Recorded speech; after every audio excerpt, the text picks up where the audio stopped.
This conference will now be recorded.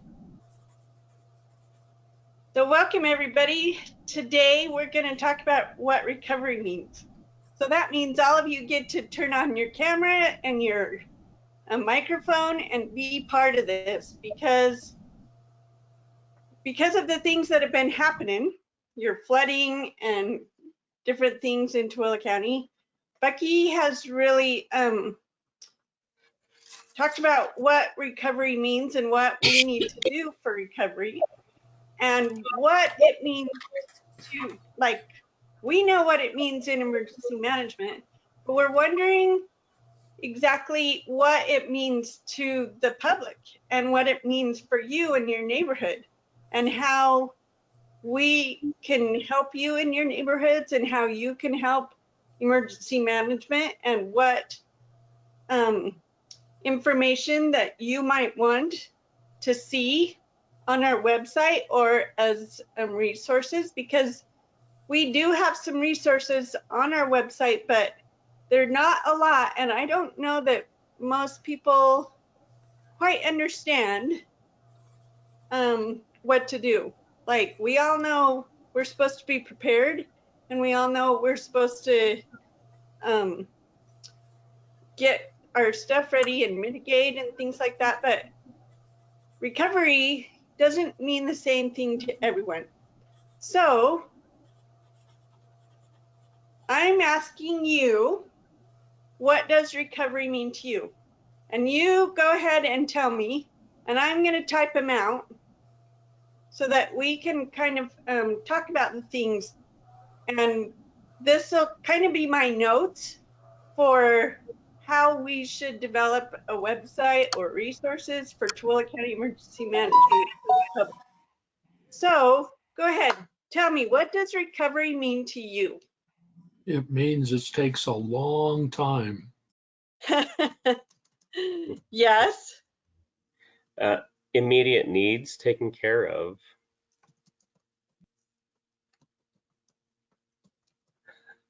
Anybody else? Yeah, recovery means that a lot of times people that have a issue like a flooding or anything else, a lot of times what they need is they need someone to talk to, and they need encouragement, because it can be very discouraging trying to deal with all the stuff that happens during an emergency. Right. Because not always do we know where to go, right? Right. Right. Right. Anybody else?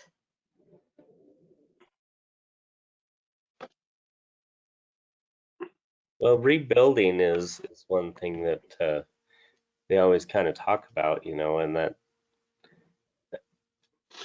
is some of recovery, but some stuff never gets rebuilt either. Right. Or built differently. And we'll kind of talk about that in a little bit. Any other ideas that anybody wants to share? With the repair and the rebuilding, the people need to be able to contact contractors Yes. for different sorts of things. I mean, a different contractor for removing the water that's collected between the paint and the wallboard. Right. A different contractor to replace the wallboard. Yep. All of those sources are kind of hard to come by. Yeah. You don't realize, and so you don't know where to go or who to talk to. So we need the sources for the resources, right? Yeah. So what do you think the recovery means to the community? Like, what do you think as a whole recovery means to the community? Getting things back to normal.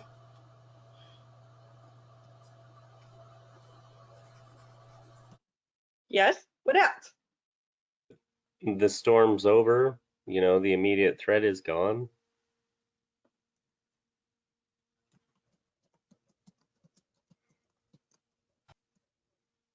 And we'll talk about that one too, because That isn't always the case, is it?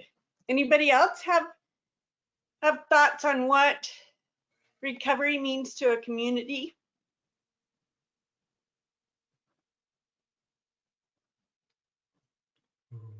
Some might think that the government's going to come help, right? Like, the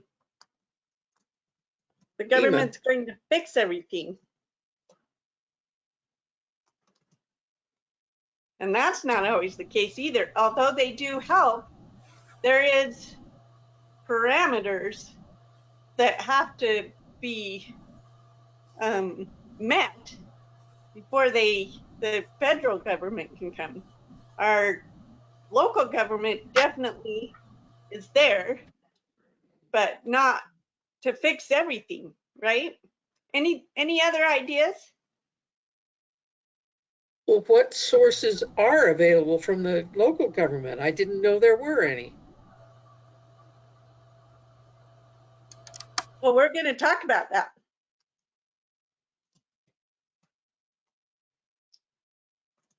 Thanks for asking. Okay.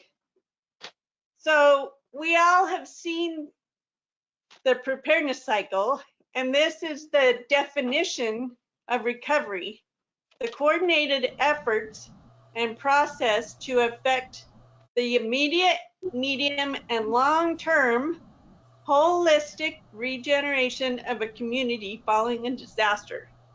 So pretty long definition, but really, if we look at the preparedness cycle, there's mitigation. And what does mitigation mean? To like try to prevent, right? So we're planning to prevent something. Preparedness, it's planning for whatever might happen.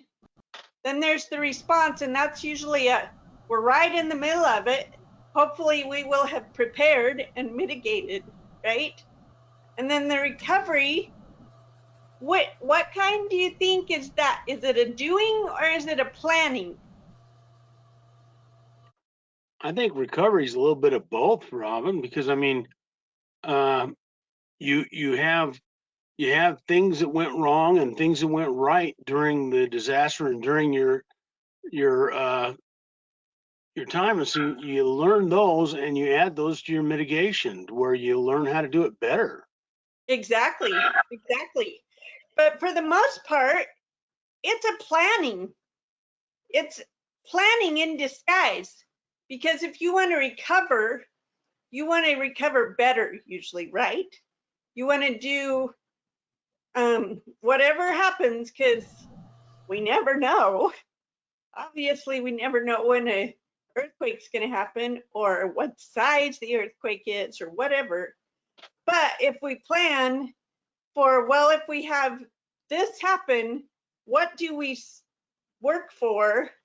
And that's part of our mitigation and preparedness. So really, it's planning in disguise. And recovery takes a long time, like Roland said, but we get to plan immediate and short term and long term. So here's another question for you. Come on. Actually, a whole bunch of questions. What questions do we ask for our recovery planning? So I'm just going to run through these and kind of be starting to think about what answers would we answer these questions. So what are our hazards and risks that we face? What are some of the consequences or needs from these hazards? What resources are we going to need? How can we better understand the actual needs in our community? What are our capabilities? Who are the people we are going to need? What are some of the activities we are going to need to do? Where, can we find best practices to know what others have done? I always like to think, if I can learn from somebody else and not have to go through the hard thing, then I want to do it that way. What training might benefit us? What infrastructure systems do we rely on? And how can we mitigate our dependence on them? What are the day-to-day activities we can implement to build resilience? What is a disaster going to cost us? How much can we lose? So not just money, but in people, in mental health, in resources. What opportunities can we gain from a disaster? Now that you don't hear every day. What opportunities can we gain? How can we improve? What might be our vision? This one's important. What relationships must we strengthen to recover better after a disaster? Who might help us? Who can we help? What works well already? What would our priorities be? How can we facilitate response and recovery for our family and for our community? What might the normal look like after a disaster? So a lot of questions. And so those questions need to be talked about before we even get to a recovery stage. Because when we talk about these questions, we know a little more what to expect during the recovery, because we will have thought about these certain questions that will help in the recovery process. So one of the things that, as I've been researching recovery, should be community driven. And I found this little story about a neighborhood in California. And it doesn't have anything to do with a disaster, but it has everything to do with a community and how it got better. So in one California city, the police noticed a high level of violent crime in a particular neighborhood. In the typical policing model, the police would have assigned additional police officers to patrol the neighborhood. They approached the community to provide them with the information about the criminal activity and inform the residents of what they might do to avoid being affected by the crime. However, as part of an operational shift, the police took a proactive approach by first engaging with the community to obtain information about the nature and frequency of the local crimes. At the initial meeting, the police learned from the local residents that a number of the problems contributed to the unsafe conditions of the neighborhood, problems that police response could alone not correct: cars speeding through the neighborhood, the presence of abandoned cars, couches and other litter in front of yards, rundown conditions of apartment buildings, few safe walkways for neighborhood children, and a lack of lighting on street corners all contributed to this crime situation. Well, at the next community meeting, the police brought together a number of government departments, including fire, public works, and the housing authority, to address the residents' concerns. Government representatives agreed to provide dumpsters for the litter, and the residents agreed to fill them. The community agreed to tow the abandoned cars, and the identified street repaving as a high priority. Together, the community and the city officials approached the apartment owners, who agreed to paint the exteriors of the buildings. The Public Works Department fixed the street lighting.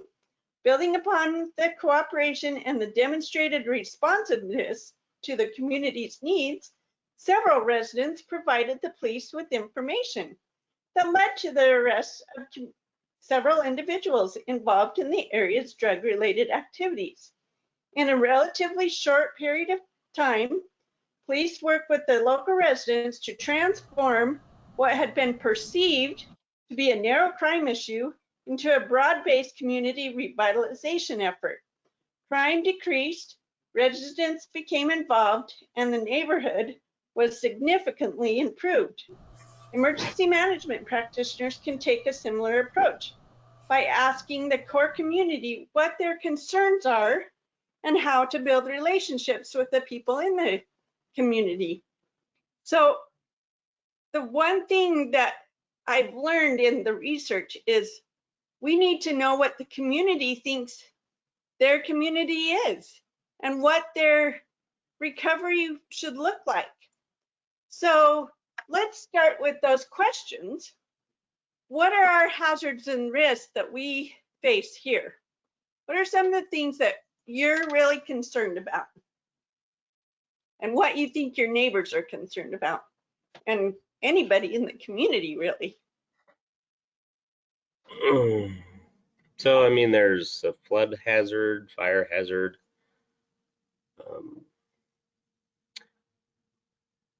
high winds, um,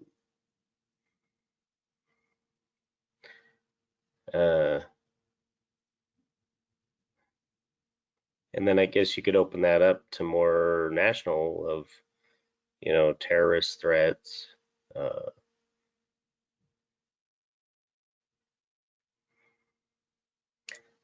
Um,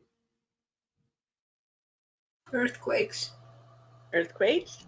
Earthquakes, yes. We did have one of those.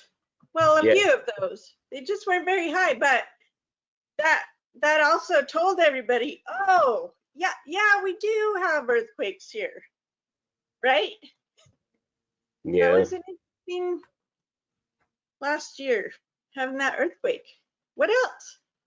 Mudslides. Last week, we had 2 tornadoes touch down up in Davis County. I saw that.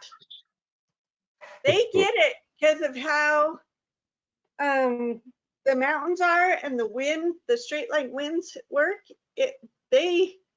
Yeah. So even though we're in the middle of the mountains, we could get tornadoes. I remember in 2008, we had quite a windstorm in Stansbury. Broke some trees. We had an actual tornado about 30 years ago that took out the Ritz outdoor theater screen. Oh, really? And so they had to rebuild they put another screen up, but considerably smaller than the old one had been. Oh, interesting. I didn't know that. That's what I get for not living there. But that's interesting because it's been 30 years, but how many of us remember and talk about, oh yeah, things like that really do happen. So those are our hazards. What are some of the risks that we take? So property damage, you know, are a fair amount of those risks.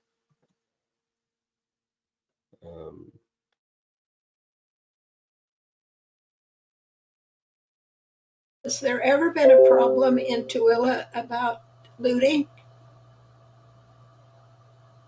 Not on a major scale, but if it has happened, yes. And there are neighbors that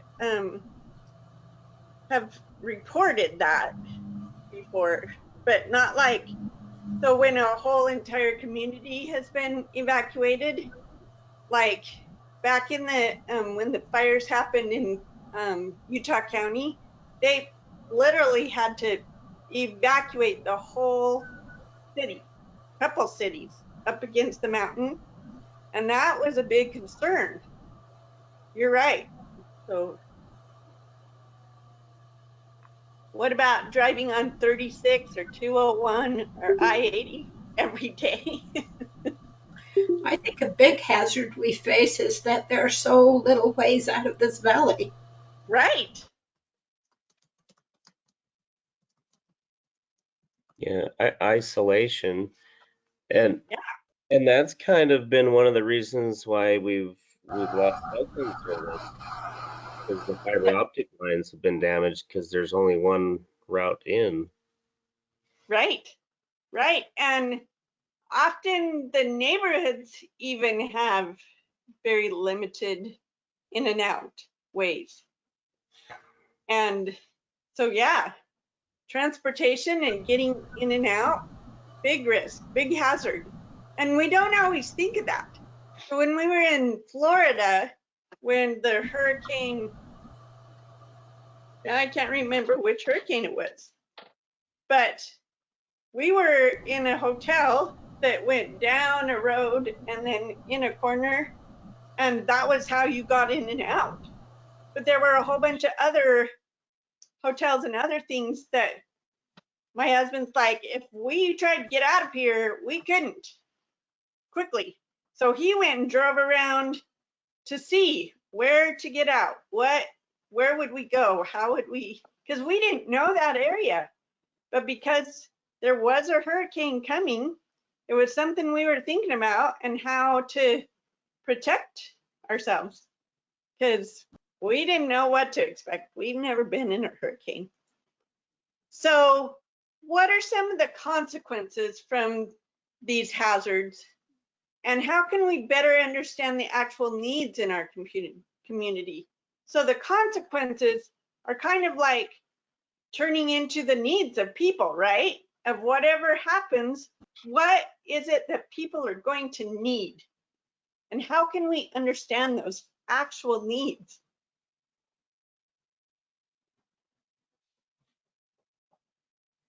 What are some of the needs? Well, I think people need to know what happens in big winds when power lines go down.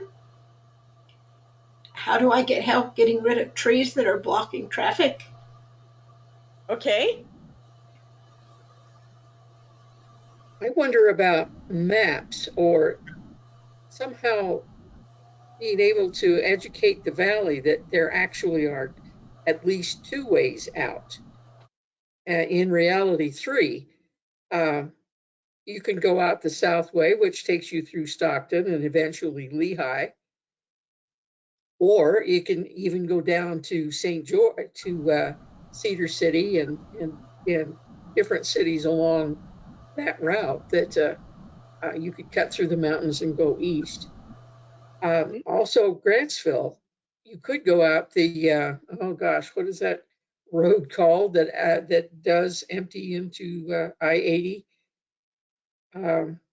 It's 138. Burmister's one of them. Burmister, right? Burmister. Yes, that's what I was thinking of. Mm-hmm. So there are some Right, there alternatives are. What if they're that blocked? most people Like, aren't aware remember a of. couple of years ago when people had to go all the way to Stockton through through Dugway and over the pass over through Stockton? That was a long ways because that big huge truck and cars that wrecked on I-80. That was a long time, and that was a strain on the resources in Stockton, and because people weren't planning on going that extra whatever miles it was. So yeah, so the needs of other people coming into our county, have we thought about that? Like, what would Lake Point do? I think communication is a huge deal to know. How do we keep up with the news? Who's going to be letting us know what's going on? That is perfect question.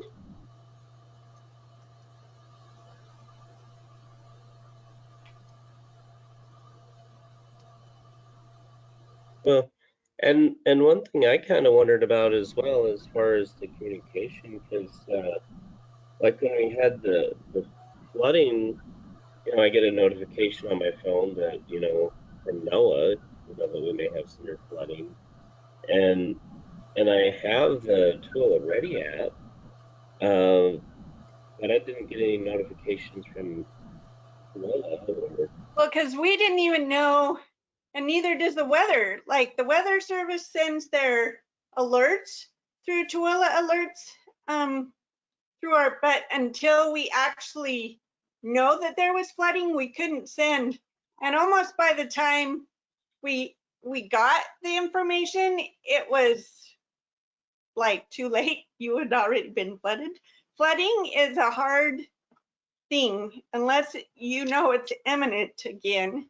Like if we had the dam almost fail, we could alert all of those people below the dam. But that storm came in so fast and so hard. By the time they got to the EOC, like it had already happened. And so like we did have sandbags, but by the time people knew they needed sandbags, it was too late, you know? So that's a hard thing because you can't plan for everything. And now people know, oh, I'm kind of in a flood zone. I kind of need to be ready and be watching for the weather, right? And know if we are getting a heavy storm, it most likely will flood again. So what do I need to do to prepare?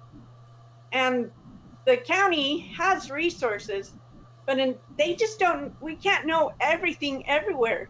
But people in the neighborhood can know what they just experienced, and now they can go, oh, maybe I should get ready for this storm. And not everybody knows, like it didn't flood all over the whole county, but it did in some pretty, you know, spots that it rained hard. And I feel so bad for all of you that were affected. So what resources do you think we're going to need? Yeah, one thing real quick that Okay. I actually started doing is to have a I don't know if you guys have heard, or if there's the LDS Living app and there's circles. Well, all of the adults in our ward you can send a text to. And for instance, we had some severe high winds, and they were saying hail was going to come. And anyway, I just sent a message out, saying that, Awesome. if you have things in your yard that could blow away, or there's a storm that's going to hit us in 20 minutes, and I got quite a few responses back saying, that was really nice, because they're like, hey, my trampoline didn't blow away because you told me that. That's awesome. That is so great. I love that. I love that. I love when we take advantage of the technology that's there. Like I keep asking my Relief Society president here, okay, I've heard this circles thing, but I don't know how it works, and I don't know how to get, because I'd really like to do circles with my Sunday school class, but nobody has told me what to do or how to do it. And so that is awesome. That is so awesome that you did that for your neighbors. And I think that's where it starts. Like I was saying, it starts in the neighborhood, in the community, and recovery. Just think of all the trampolines you saved because of that, We had a trampoline go right through our house years ago, and that was not fun. And then our trampoline got stuck in our neighbor's trees. So, but it would have been very helpful to have somebody say, you think a storm is coming, you might want to tack down your trampoline. We obviously did after that, made sure our trampoline was anchored down because the wind blows all the time in Tooele County, all the time. So what resources do you think we're going to need? What are some of the things that that your neighbors might need or you might need? What are some of the things that you can think of? I think maybe Scott was talking about it. The alert system that we have that some of us have on our cell phones from the county. Yeah, I more of us didn't. need that. Yeah, it wasn't working this time. Yeah, But so but it's kind of tricky sometimes, because often, until we in fact, know of something, we can't put something out. Like remember when Hawaii put out their alert and said there was a bomb or something? Oh my goodness, it went out to everybody. and it wasn't supposed to. So because of that, we kind of have these are the rules that have to be met before we can use the alerts for the national way. But until we know where and what is happening, then we can't. Like, we can't just, I mean, we can put out, there's a storm coming, and it has done that. If you set your parameters to getting the weather information, then you can, like what you did, Scott, let everybody know there's a storm coming. You might want to anchor your Well, trampoline. And so, I think Scott hit the nail right on the head. It has to start small. It has to start within our own neighborhoods where we get our circle in our neighborhood. Then we make sure that we help others set up their own circles in their neighborhoods where we can get the word out fast. That's all part of what the rapid assessment or rapid plans are, because you can't depend on Twilla alerts. They'll tell you if it happens. You know, I'm not saying they're bad, right, but with things like flooding, especially around here, we're in a desert. So the flooding that we're going to experience is going to be flash floods. They're going to be right, quick. They're going to be fast. right, They're going to be there. And just like that first batch of flooding that we had, those storms didn't last a significantly long time, but they put down a lot of water in a very short time. And we right, needed to get information out fast. And that's where you have to have your neighborhood groups set up to where you just have, like Scott says, he's got his circle there. He can just hit a text and tell everybody, look, this is happening. We need, if anybody needs help, you know, right. they could do it for help. They could do it for alerts. Yes, awesome, awesome. Yes, so I And still get the alerts for Tooele County, and I got the weather alerts, so I knew a storm was coming. I just didn't know how big it was going to be and how just sudden. And that's the problem. We don't know, so we can't, like, I got the weather alert, but till something happened, then we couldn't really tell you prepare, you know. But those weather alerts sure can let you prepare. So yeah, you are absolutely right. It starts within the neighborhoods. So we're going to need each other, right? Who are some of the people that you value as leaders in your neighborhood that could help? And people that have different skills. What are some of the people that you can think of? well, and another alternative resource is the GroupMe texting app, which we've used that for uh, a long time. And for instance, I was debating on how do I get the word out if there is an emergency, and how do we do something about it. You know, and I was thinking, oh, well, we could use radios because we're not that far apart. But then we had a power outage, and we're like, oh, well, how long is it going to be? Well, anyway, then somebody texts, oh, it'll probably be a three-hour power outage. And it's like, oh, well, 3 hours, you know, that's a little bit more.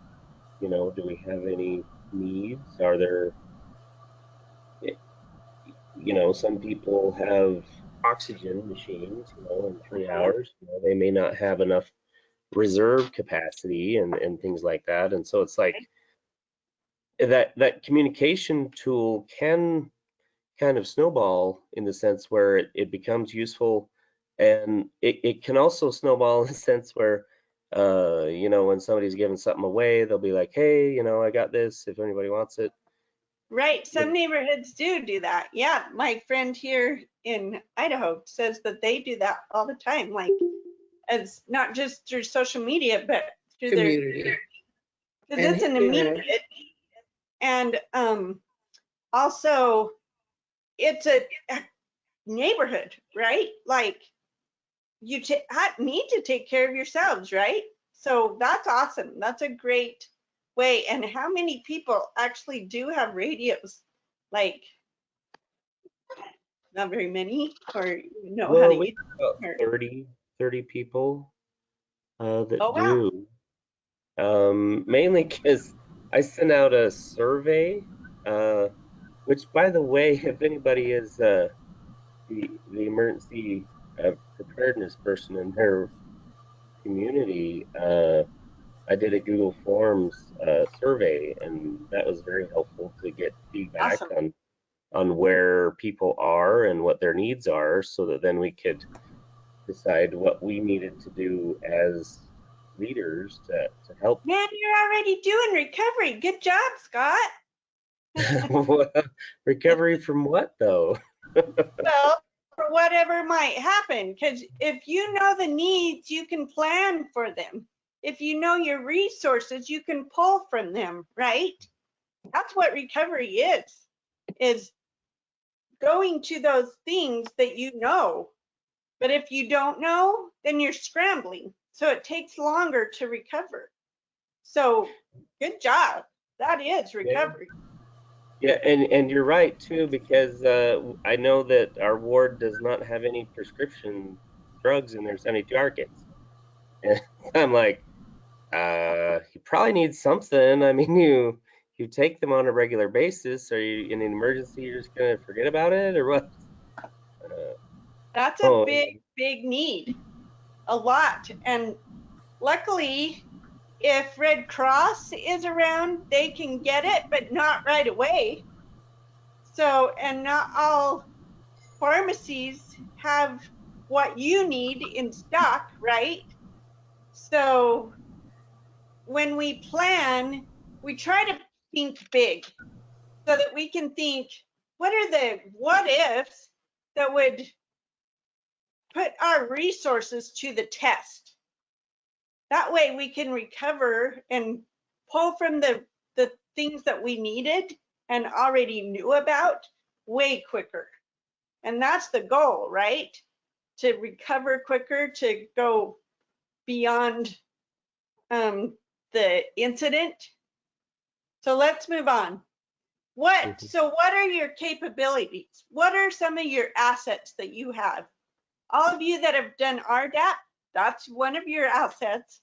You have now a communication system if there's to be able to hit every single house in your neighborhood, which we really should be reaching out to, not just members. We should be reaching out to everybody in the neighborhood because we are a neighborhood. We all are part of a neighborhood and need to work together. And what are some of the activities that you're going to need to do? Like, how do we prepare for these things? What are some of your ideas? well, an activity on September 11th, maybe. Woohoo! Yeah. Yes. I think it. You might feel like, oh, this is craziness, but you will learn from it. Every exercise I have done, we always are like, this isn't working like we want it to. But we learn where our gaps are, and so we know this is what we need to fix, or this is our troubles. What can we do about this? And we talk about it and start thinking and using our ideas to think outside the box, because disasters never happen the way you think. Oh, it's just going to happen, just like this textbook says. It never happens that way. And so, yeah, exercises, perfect.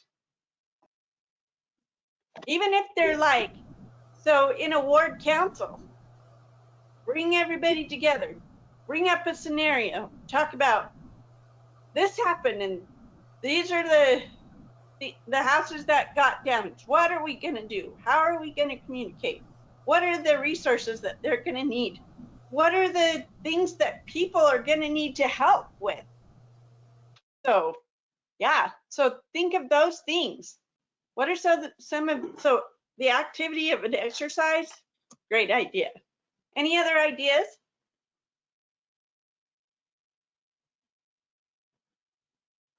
What do you think your capabilities are?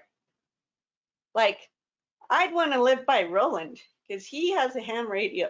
And if I'm sure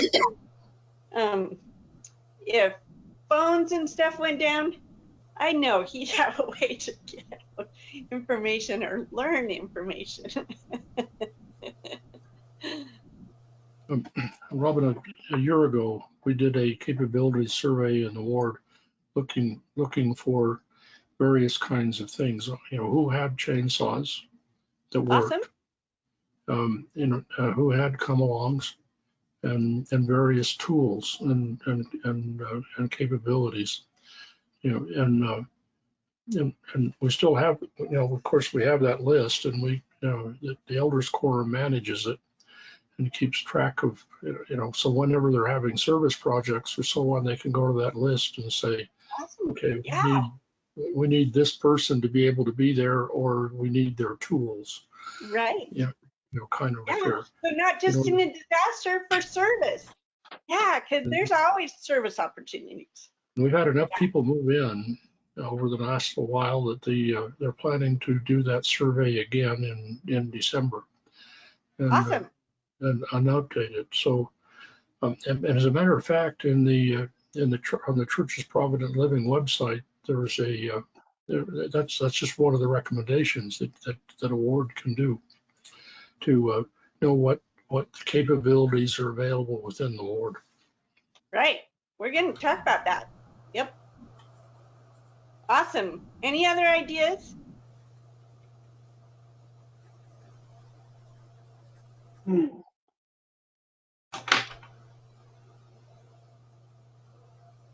Well, so think about these things, because these are what's going to be important. Where can we find best practices to know what others have done and what training might benefit us? Where can we find what other people have done? And what training do you think might help our neighborhood or even ourselves? Like, I am so glad I took community emergency response team, not just because I could help in my neighborhood, but because I felt more confident in taking care of my family for the first aid part of it, for being able to put out a fire, for being able to know what psychological first aid I could do and things to know. So that's one. Sorry, I jumped the gun on that one, but that is one of the best trainings that I think anyone could do, because you go through some whole bunch of different things in a very short amount of time. But oh my goodness, it empowers you. And it's so much fun too. Like, it just is fun. So any other best practices or trainings that you think? Who offers CERT training? So Tooele County Emergency Management does, except COVID has made it so we really have kind of held back on the hands-on part. You can do the online part anytime, just let us know. But for the hands-on part, it needs to be in person, and with the way CERT goes, wearing a mask and social distancing doesn't quite work. So we've kind of not had a schedule for CERT training because of that. So stupid COVID. But hopefully when numbers start going down a little more, we can do it again, because we were planning on doing it this fall. But So is there a recommendation of the type of folks that have to do this? Like, have they got to have some strength to be able to move things? no, it can be anyone. We've had 12-year-olds up to like 80, I think was our oldest, that anybody can do it, because there's more to it than just lifting, and there's a whole lot of things to do, and it's a team training. So like there's needs of doing search and rescue, but there's also needs of keeping track of where things are and what things are and who's doing what, different things like that. So yeah, it can be anybody. We even had a guy in a wheelchair and he became our communications person, which is awesome. Like we can use anybody with whatever talent you have. And just knowing the knowledge, even if you can't do it, empowers you because you know what to do and you can always direct somebody to do it. So it's just like first aid. And when you learn CPR, if you can't, you tell somebody how to do it if they're willing. And you tell somebody, you go call 911, you know. So we'll take anybody. And if you want to start the online part, email me and I can send you the information. Because there's the online part that we have people do first. And then we have a discussion and then we do the hands-on part. But we have to have at least like 7 to 10 people at least to make it worthwhile because it is a team training, number one. And I am clear up in Idaho now, so our only other trainer is Tina, and usually you want at least 2 trainers. So we have to work out my schedule how to get to Utah. But we can work that out. I will come down and train. And that's the thing. We need people to become trained so they can become trainers and help so that we can get more resources out.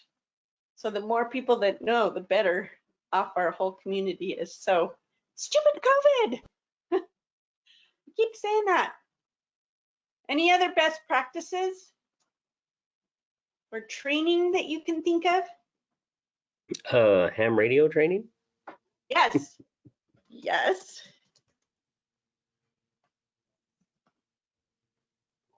Anything else?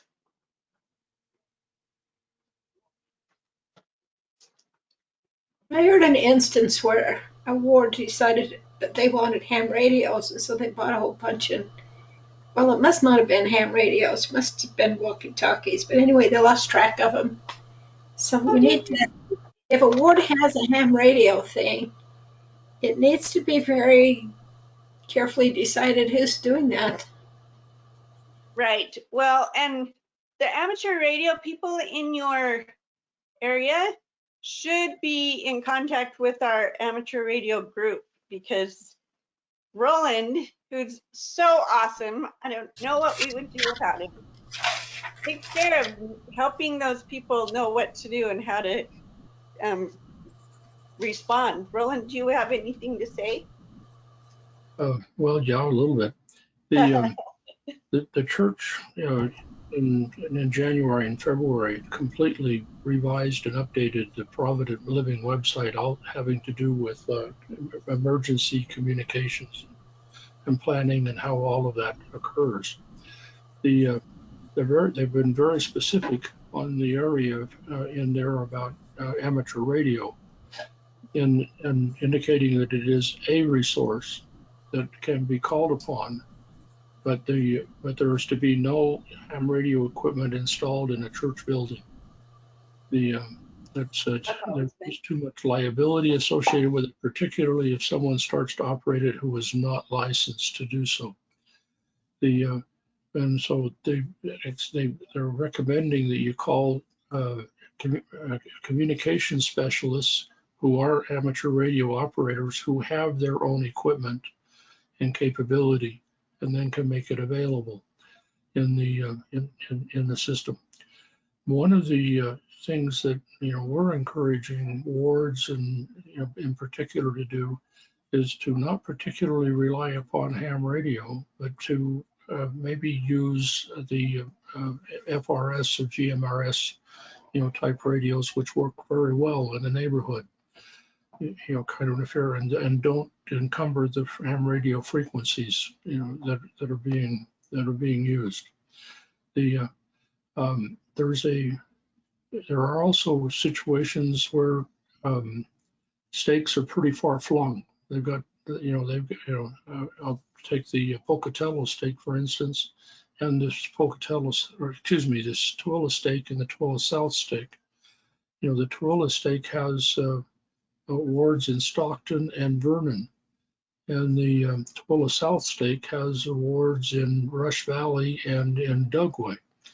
And communications out of there become a really major issue and need to be handled on a state level. And so far we don't have a lot of stakes that are taking up the challenge yet. Which they need to, because really communication is always an issue. And if you can't communicate within your neighborhood, then it's really going to be hard to get the resources you need from out of your neighborhood. So Absolutely. communication, really, yeah.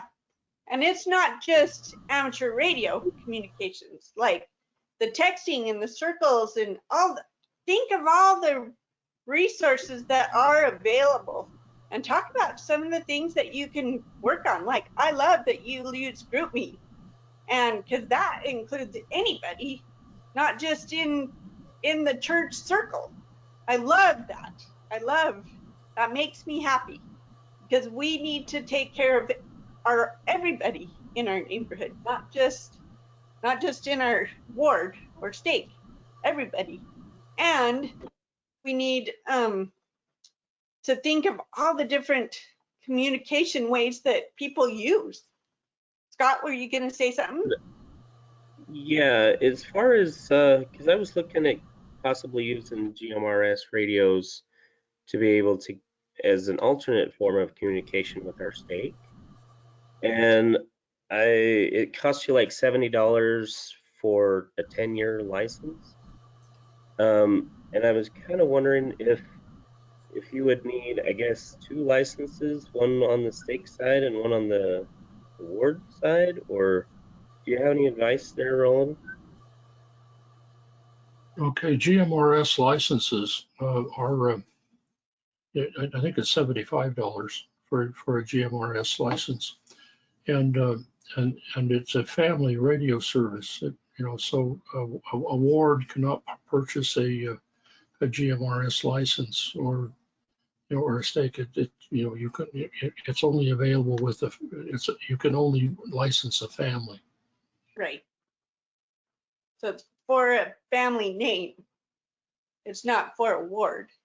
But you don't have to do a whole training. You don't have to get certified. You can have a few people who can step up and say, yeah, I will get the pay the $75, and then we can utilize it for our neighborhood, him being the owner of it. So a ward or a state can't, but you can have a few people, utilize it. And then their whole family could, like my dad bought one. And so really, essentially, I'm his family, so I can use the GMRS because he has one. And I can refer you to my dad because they do GMRS in their neighborhood. And it seems to work pretty good because everybody's is intimidated by amateur radio and what it entails, but they can pay $75 no problem, So it's just, just another communication. But if you wanted, let me know and I can get you in touch with my dad, because they do in Oregon use that. They do have amateur radio too, but Well, the FCC a year ago upgraded the family radio service, the FRS regulations, and dramatically increased the amount of power that's available. But it means buying new radios. If you've had an FRS radio for some time. For some time, yeah. But 3 to 5 mile capability with an FRS radio on FRS frequencies is now pretty much available, depending upon how much foliage is in the way. Right, what's in the way, like the tall houses that are Yeah. So, So you have to practice that. You have to Sure. do a site survey. Yeah. Same as We do. anything though. Like, on our ward, we do an FRS net on the first Saturday morning of every month. that's awesome. We have about 15 people who check in. That's awesome. Woohoo. That's perfect. I thought I heard FMRS. It's Are FRS. there two Family things? radio service. FM. Just FRS, okay. Yeah. They're just Family little radio walkie-talkies, service. but family radio service. Yeah. So real quick, what infrastructure systems do we rely on, and how can we mitigate our dependence on those systems? And then think of what are the day-to-day activities we can implement to build resilience. So recovery isn't just about, oh, a disaster happens, now what do we do? No, we can implement our day-to-day activities reaching toward what we want recovery to look like. And really, what works well already, like Scott, you were saying, your GroupMe, I love that. I love that you're using other technology, other apps, other things to stay communicated together. That is awesome. And there's lots of different ways. So what are some of the infrastructure that we rely on? The internet. Yes, our neighborhood went down the other night, and that was not fun. Power. Yeah, and if anybody doesn't know, also if the internet does go down, at least the internet, because all cell phones in 2021, they actually use 100% data, and so if the internet goes down, you lose voice and data. And across right, your phone. yep. So yeah, So which the can cell knock phone. out all your cell phones if the internet service why- provider or the cell phone company goes down. Right. That's why cell phone companies have spent a lot of money to be able to get a tower up quickly, because they are the resource, like for almost everything these days. Like, do you remember when the phone lines got hit somewhere around the point of the mountain, and everybody but Sprint was out, even home, you know? So there's no landlines really, it's all connected. And that kind of scares me. So yeah, the cell phone companies pay a lot of money to have that backup, but they can't do it immediately. They have to know where it is, and then it takes time. That's the problem with recovery. It doesn't happen right away. Dang it. Darn. What are some of our day-to-day activities that we can do? Well, I think it's important that people know that they sometimes are going to have to take care of themselves for at least a period of time.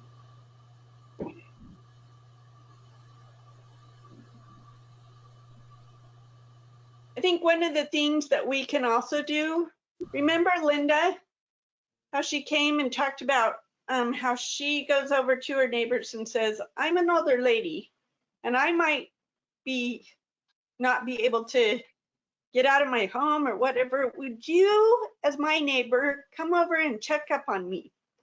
We need to reach out to all those that have special needs, even if they don't think they're special. We need to be available to help. And I love that Linda has no qualms about going across the street or going right next door. And how great. Now they are more than just neighbors, they're friends. And I love that. So we need to reach out and take care of each other, right?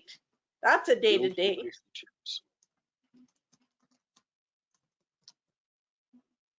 That's one of the important. So what works right now for you? Like, what works in your neighborhoods?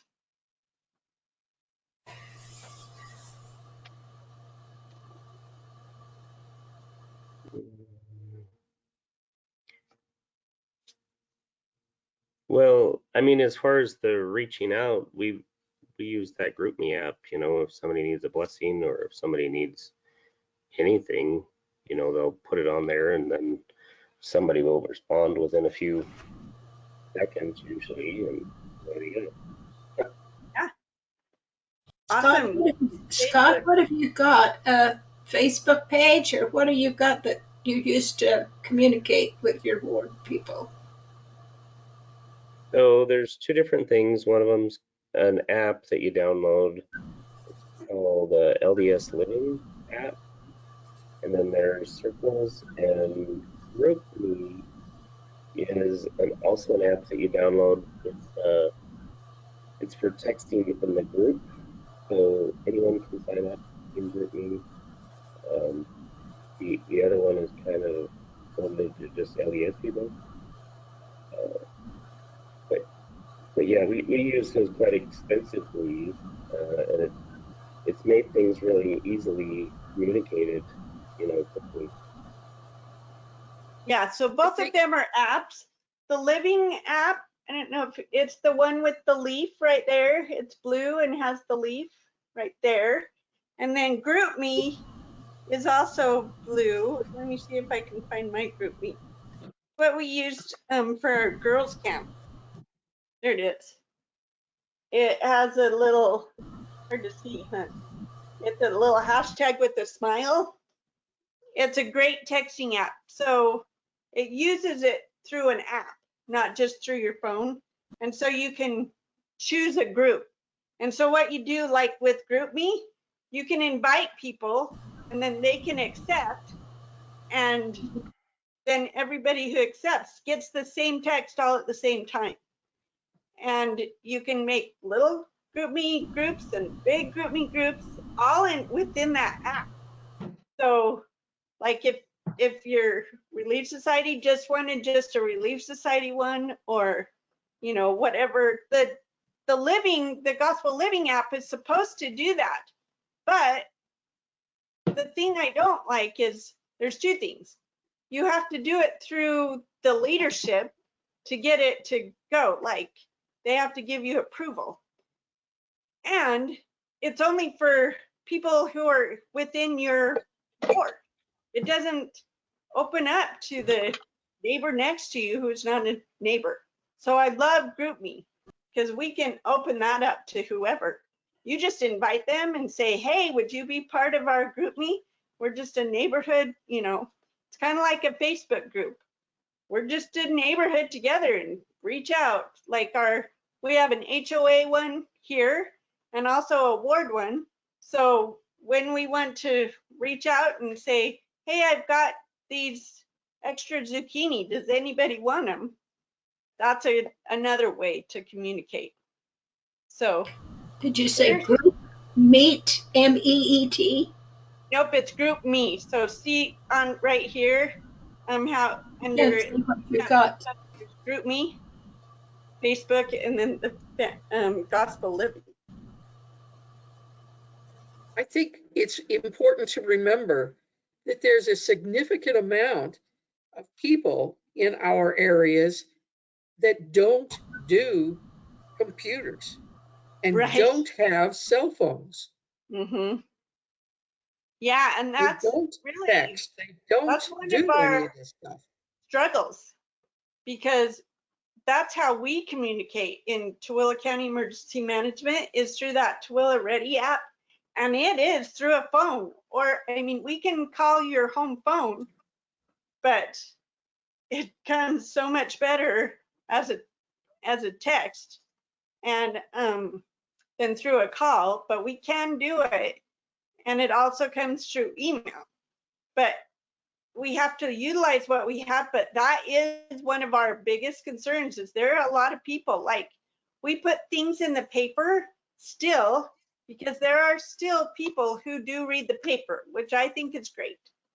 But most of the county doesn't get the paper anymore. And that's a real concern for us because that used to be our main way to let people know about things. So now we have Facebook and Twitter and we're trying to get into Instagram. We don't have very many followers yet.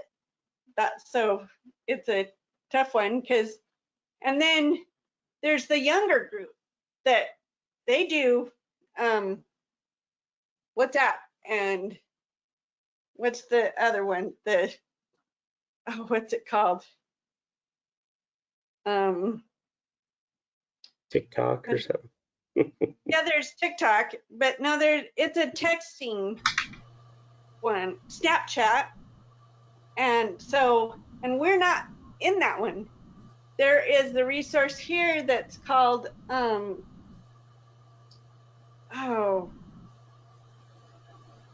I can't remember what it's called, So but I guess your name is shown as owner, but how would you prefer to be communicated with? I guess that's a is the good question. How would you like to be communicated with? Like, the people that you know that don't have computers or phone, do you know how would be best to communicate with them? Sorry, it says owner, and so I don't know your name. Oh, me? Yes. I'm sorry.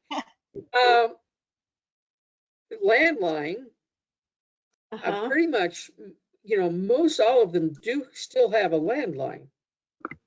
And so I have phone numbers and for landlines that I can communicate with them for, which would be a part of the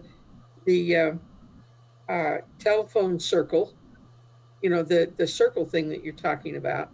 So include them and their landline numbers in your circles.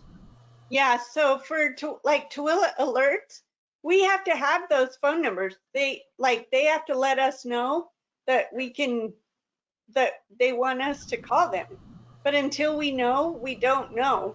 And that's why we're hoping this exercise kind of helps increase our numbers, because we need ways to let people know that emergency management has ways of being notified, but we don't know your number until you let us know. And so your ideas would help. Like, if you could get your sweet neighbors' phone numbers and get them to us, we could get them their actual phone numbers in our system so they can be notified. They won't get like the weather alerts and stuff like that, but the major things we can notify them. So, and the county now has a reverse 911 if it is big enough that they can utilize, but they can't always, like, there's always parameters. So just really quick, because we're like at 8:12, I just want to go over these. What might our vision be? So some of the things that we need to think about recovery is building better, doing better than we were before. So our normal, yeah, it's different, but how can we be better for our new normal? And who might we use to strengthen, to recover? Like, our relationships are what make our communities, and how can we increase those relationships? And then think about what your priorities would be. People usually are the first priority, but in your neighborhood, think about the people who would be those priorities, or what their needs might be, and especially think about your priorities in your family. So here is the graph kind of what it looks like. Preparedness. Look at down here, it says disaster recovery resources. So right in the middle of preparedness, we're talking about disaster and talking about the recovery and the resources that we're going to need, what capabilities we have, what needs are going to need to be met. Then there's the disaster. Dang it, it happened. Well, there's the short term, that's the days right after it. And it's increasing in the response because we're going to utilize the first responders and our neighbors even.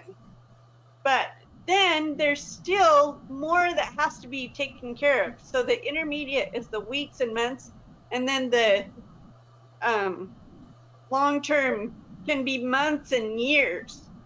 And that is when the government actually helps, but it takes months and years. So you'll see down here, come on.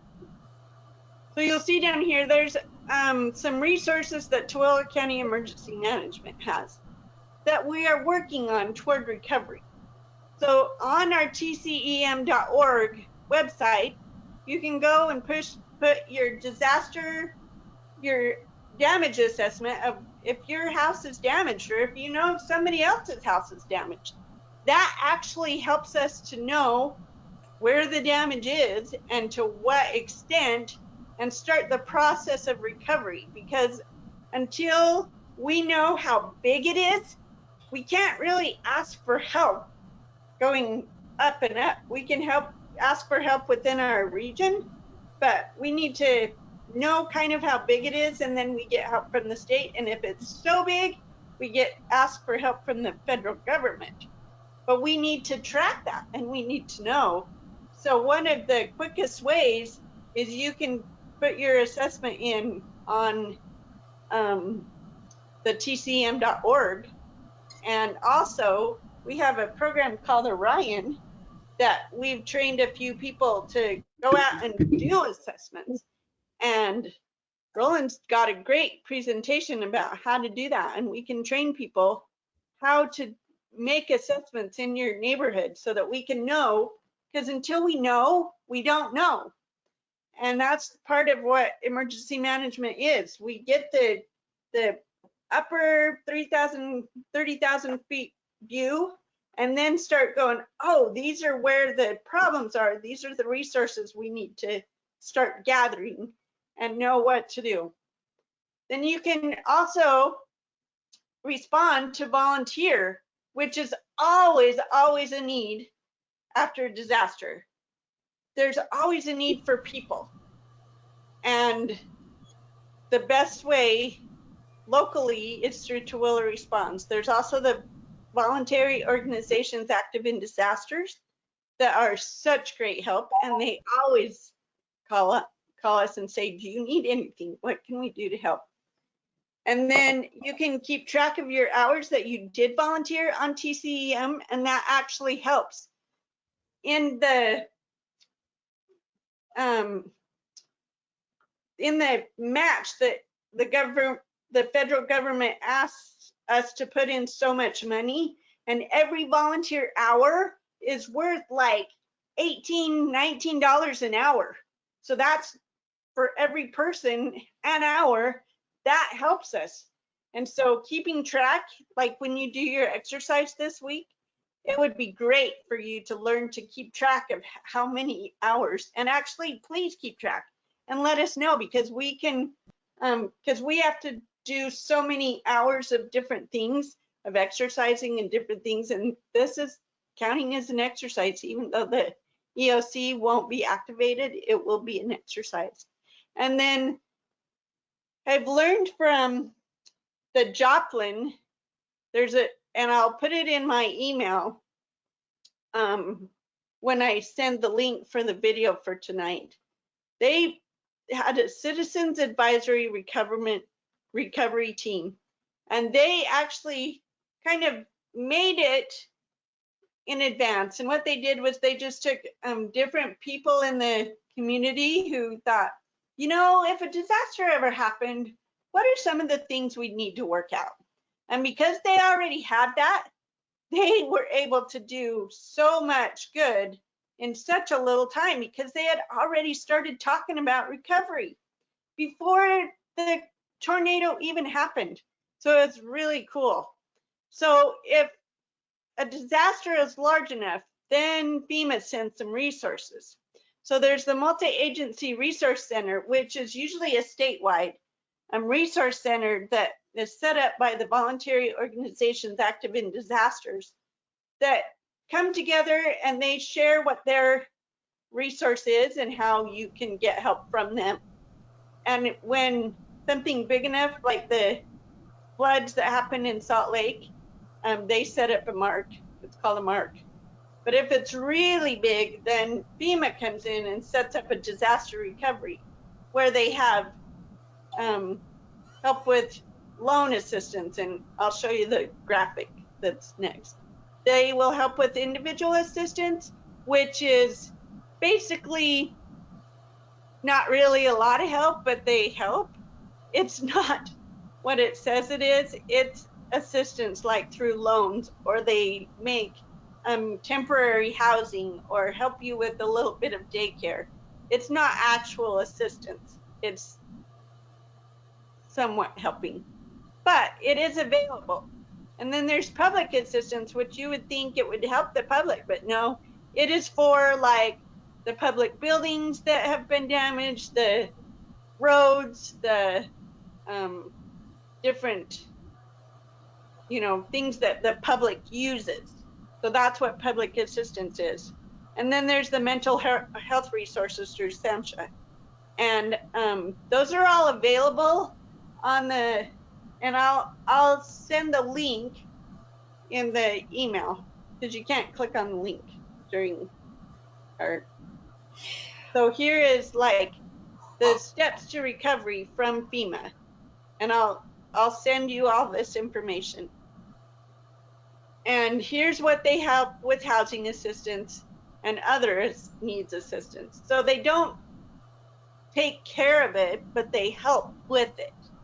So it's not a 100% thing. So it's always best to have insurance, and good insurance. So make sure, one of the things about recovery is make sure you have good insurance and that it covers what you need it to cover. And then, so what do we need to do right now? Well, we need to know what our needs are and how to communicate, who to help, what preparedness efforts can we do, what training can I take, what relationships can I bond or strengthen. And guess what? The church actually has all that as their ward and state planning guide. They say it as an emergency preparedness guide, but it actually is what you need to think about for recovery, because really that's the goal, right? Recovery is the goal. So you need to think about all these and make plans. How are we going to get to recovery, and what does it look like? So any questions or thoughts? I know at the very end we kind of went quick, but if you have thoughts about recovery and what things you might think would be beneficial for like a website, or the resources that the community might want to see for recovery, please email me, and I will put in the chat my email address. Why isn't it letting me do it? Let's see. Somebody try chat and see if you can get it to work, because mine is not working. But I can. I don't have chat, so Oh, not going to that's help me.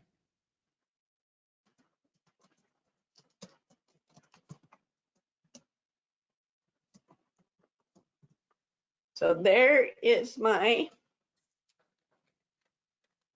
email address.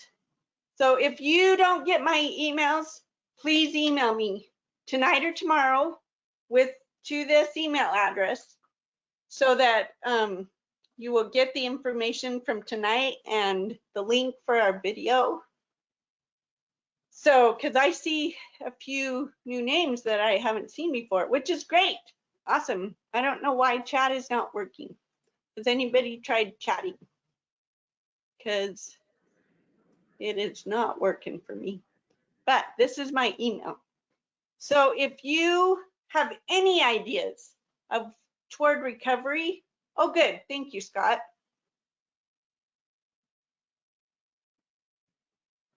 So it's working for you. Why isn't it working for me?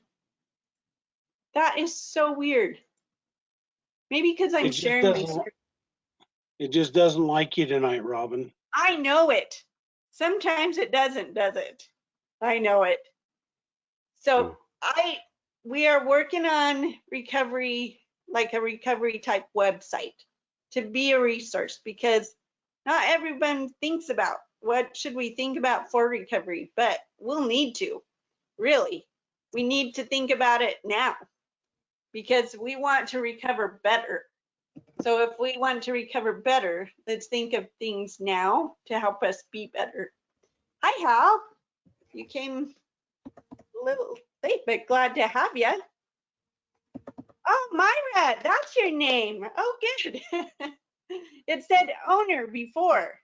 Yeah, So thank you. I just figured that out.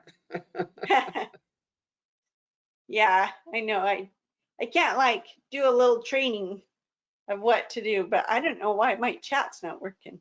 So anyway, Myra, either give me your address and Phyllis, because I don't think I have your guys in my list.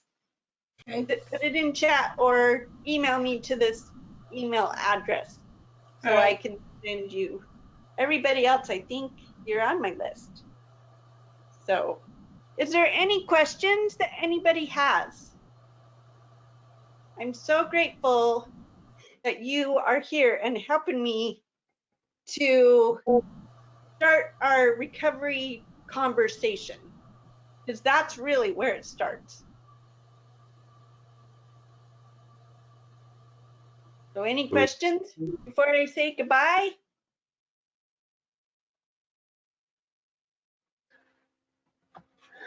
I'm good. Well, thank you so much, everyone.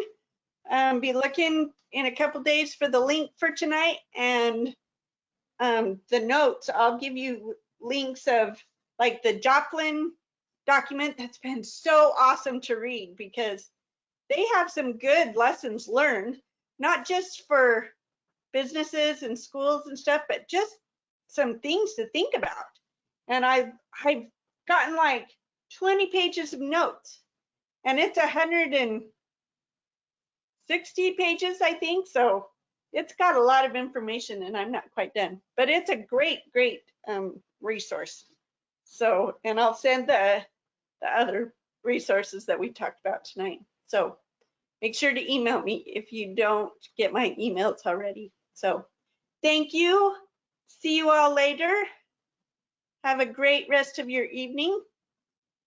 And we'll talk to you next month. Next month, I want you to share your experiences. Like if you have friends that have experienced disasters, or if you have heard stories, or if you have experiences from your flood this past month, please share, because that's what we're going to do next month. Okay? Thank you. See ya. Thank you, Robin. Are you going to stick around, Scott, to talk about your binder? Maybe.